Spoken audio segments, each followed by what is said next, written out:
Kinematics में graph वाले question अगर आपका पेन पॉइंट है तो सारे ग्राफ्स मैंने एक शॉर्ट रिवीजन में डिस्कस कर दिए, उस लिंक्ड वीडियो को चेकआउट करना। इस पर्टिकुलर क्वेश्चन में देखो वेलोसिटी वर्सेस डिस्टेंस मतलब v वर्सेस x ग्राफ आपको दे रखा है एंड एक्सेलरेशन वर्सेस डिस्टेंस मतलब a वर्सेस x कैसा होगा ये पूछा है। अब इस पर्टिकुलर क्वेश्चन में ध्यान देना कैसे अप्रोच होगी। v वर्सेस x आपका एक स्ट्रेट लाइन दे रखा है विथ नेगेटिव स्लोप है ना, स्लोप इसका क्या है नेगेटिव है, -m मान लेते हैं एंड पॉजिटिव इंटरसेप्ट +c मान लेते हैं। तो हम y = mx + c लगा के v को क्या लिख सकते हैं, देखना y डायरेक्शन में v है तो v = -mx + c। ये इक्वेशन समझ में आ रही है ना, नेगेटिव स्लोप है और पॉजिटिव इंटरसेप्ट है तो -mx + c v की इक्वेशन को अपन मान लेते हैं।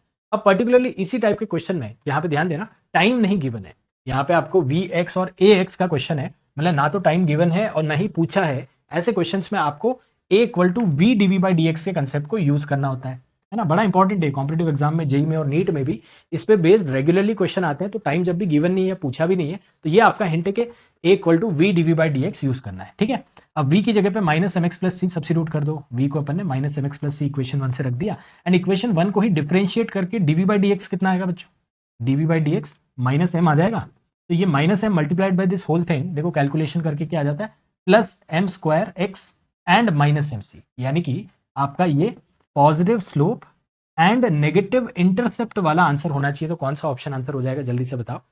एक positive slope and negative intercept वाला आंसर ऑप्शन 3 इसका आंसर हो जाता है। तो इस तरह के शॉर्ट कंसेप्ट के लिए आप लोग वो ग्राफ वाला रिवीजन भी देख लेना और चैनल पे नए हैं तो सब्सक्राइब करें।